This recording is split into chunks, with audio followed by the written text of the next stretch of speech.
Bom dia, boa tarde, boa noite para aqueles que vão ter acesso a esse vídeo pela primeira vez. Já era para ter feito ele há mais tempo, mas devido ao corre-corre, e a gente terminou não tendo tempo suficiente. Mas queremos tão somente lembrar, irmãos, que no dia 27 de setembro se comemora o Dia do Idoso. É uma data que não tem assim muito glamour, né? É uma data esquecida, pouco lembrada, como são de fato os nossos idosos nessa nação, rejeitados, desprezados, sofridos. E não é diferente, irmãos, na nossa igreja Assembleia de Deus. São rejeitados, desprezados, são colocados em terceiro plano e muitas das vezes só servem somente para dar dízimo. É uma realidade. Recentemente na pandemia, a Assembleia de Deus de Pernambuco estava preocupada com a queda da receita. Por quê? Porque a igreja é fechada, os crentes não iam para a igreja. E lembraram-se que os idosos eram o sustentáculo da base financeira da igreja. Olha só, irmãos, que coisa. E elaboraram um plano para levar a Santa Ceia para todos os idosos, pois a receita estava caindo. E eles que eram fiéis nos dízimos. E assim planejaram esse plano com segundas intenções, não de levar apoio espiritual para esse povo que foi tão sofrido durante a pandemia.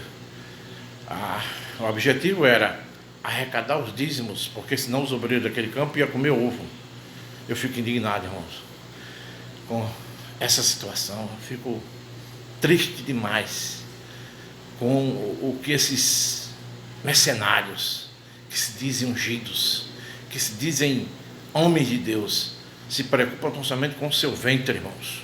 E nós temos visto isso na nossa igreja Assembleia de Deus. Eles são rejeitados, desprezados. Quer um exemplo? Você vê culto de jovens na igreja, você vê culto de crianças na igreja, você vê culto das irmãs na igreja, você vê retiro, viagens com as crianças da igreja, você vê retiro com os jovens da igreja. Agora você me diga, aonde você vê um culto da terceira idade na igreja? Aonde você vê uma igreja, um pastor preocupado com isso e fazer uma viagem para tirar um dia de lazer com os idosos, conhecer algum lugar turístico, né, irmãos? Livre de despesas, porque eles cooperam, contribuem há vários e vários anos e não tem retorno nenhum, irmãos. Muitas vezes as igrejas não têm uma assistência social para os mesmos, enquanto que a Bíblia, a palavra de Deus, nós vemos que Deus, irmãos, Ele valoriza essa idade, Ele incentiva essa idade. A Bíblia diz no Salmo 92, versículo 14, que ainda na sua velhice darão frutos. Deus não faz acepção de pessoas. Deus que usa o jovem, usa a criança, Ele também usa o idoso. E a Bíblia está repleta de exemplos de homens e mulheres que foram usados por Deus ainda na sua idade avançada. Temos, por exemplo, o pai da fé, irmãos, o maior exemplo, Abraão. Aos 75 anos foi chamado para uma grande obra, uma grande missão.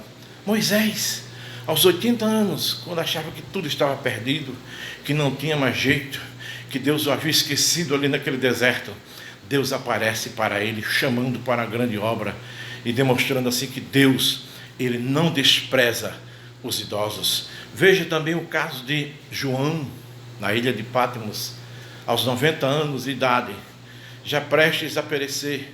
O inimigo o colocou ali para que ele morresse, sendo devorado pelas feras, naquela ilha sem saída, onde eram colocados os bandidos, os criminosos, para morrer ali naquele lugar. Mas Deus tinha um propósito na vida de João e revelou para ele o maior de todos os livros da Bíblia. Toda a Bíblia é importante, mas ela não seria completa sem o livro de Apocalipse, o maior de todos os livros, que nos mostra o futuro da humanidade. Glória a Deus. E esquecendo, não podemos esquecer também de Ana, de Lucas, capítulo 2, aquela mulher com 84 anos, não se afastava do templo, uma mulher de oração e de jejum, e que servia a Deus, e que teve o prazer de profetizar e de ver, glória a Deus, o menino Jesus sendo apresentado ali no templo. Então são vários exemplos, se a gente for citar aqui, passaria a manhã toda. Então você que é pastor, você que é líder de alguma igreja, mude o seu conceito. Não é somente de palavras não, irmãos, é ação. Elabore um culto da terceira idade na sua igreja. Dê oportunidade para que esses anciãos possam expressar a sua experiência, a sua alegria. Não deixe eles ali isolados, somente como sendo o sustentáculo da igreja na área financeira. Mude esse seu conceito, essa sua ideia, esse seu pensamento carnal e faça, quem sabe, bimestral, trimestral. Glória a Deus, eu digo isso por experiência, eu já fiz isso na congregação onde eu reunia, em Pedro Palácio, fizemos o primeiro culto com a terceira idade, enchemos um ônibus, alugamos um ônibus, fomos buscar os irmãos na cidade de Ibiraçu, vizinha ali, que fazia parte da congregação, a congregação era ligada ao campo de Ibiraçu, fizemos um culto com todos os idosos, e foram eles que dirigiram. Foram eles que cantaram o hino da harpa, foram eles que fizeram a leitura da palavra, foram eles que pregaram, foram eles que fizeram o trabalho de coleta das ofertas, ficaram na porta. Foi um trabalho totalmente elaborado, dirigido, administrado pelos anciãos. Eles ficaram tão alegres, irmãos. Não esqueço nunca dessa data, desse culto, um culto tão memorável, um culto tão maravilhoso, onde eles cantaram, expressaram a sua alegria no Senhor, homens e mulheres de idade avançadas ali, dando o seu testemunho, contando a sua experiência. Faça isso na sua igreja, faça isso. É somente os jovens, é somente os mais de classe elevada que têm oportunidade. Não, irmãos, Deus, Ele ama os idosos.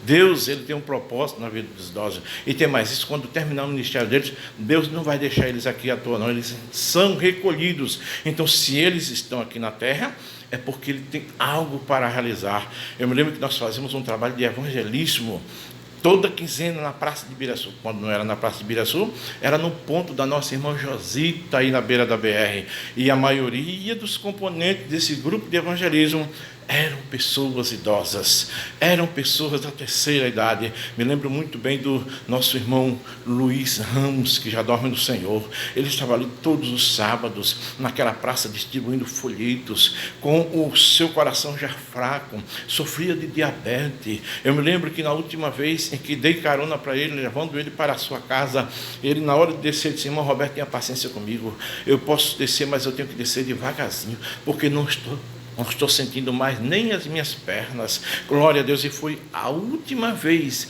que carreguei irmão Luiz Ramos no carro, porque quando foi no domingo, glória a Deus, ele partiu para a eternidade, mas partiu fazendo a obra de Deus, mesmo cansado, em idade avançada, diabetes alta, coração já parando. Irmãos, glória a Deus, que exemplo aquele homem me deixou, que experiência tremenda aquele homem me deixou. Não tinha muita leitura, não tinha muita sabedoria, mas tinha vontade de fazer a obra de Deus. E lembrando também do nosso irmão Wilson, que já dorme no Senhor. Irmãos, cantava o hino da harpa com tanto prazer, com tanta alegria. Eu nunca vi alguém cantar o hino da harpa como o irmão Wilson cantava, e sem contar os hinos antigos. E muitas vezes as pessoas ouvindo ali ele cantar, pedia para ele repetir o hino, pedia para ele cantar de novo. Glória a Deus. Irmão Wilson também sofria do coração, já idade avançada, partiu para a eternidade, já dorme com o Senhor. E sem esquecer do nosso irmão Isaías. Glória a Deus. Irmãos, pense no homem para tocar um violão, acompanhando o hino da harpa. Eu nunca vi igual. São mais de 30 anos que sirvo ao Senhor. Já andei e já visitei e já frequentei muitas igrejas, mas para tocar um hino da harpa que nem irmão Isaías não existe. Ainda está vivo, com mais de 80 anos, mas não perdia um culto, irmãos. Aonde chamava o irmão Isaías, ele ia. Nas congregações, com a sua companheira, em idade avançada, cansado, mas estava ao lado da sua cooperação. Que exemplo esses homens nós damos, e que às vezes são tão rejeitados pelos líderes, são tão desprezados pelos líderes, não dão a menor importância para esses homens. Mas eu quero dizer para você, idoso, Deus te ama. Deus tem um propósito tremendo nas suas vidas. Continue fazendo a obra de Deus. Fazer a obra de Deus não é ficar dentro de quatro paredes, não, se amostrando, cantando e pregando somente para crente, não. Fazer a obra de Deus é estar na rua, é estar nas praças, é verdadeiramente evangelizar com a ferramenta que Deus entregou nas suas mãos. Então, que Deus os abençoe, que o Espírito Santo de Deus coloque bem alto essa palavra no seu coração. E você que é líder, desperte para essa realidade. Deixa de fazer acepção de pessoas e que Deus vos abençoe em nome de Jesus.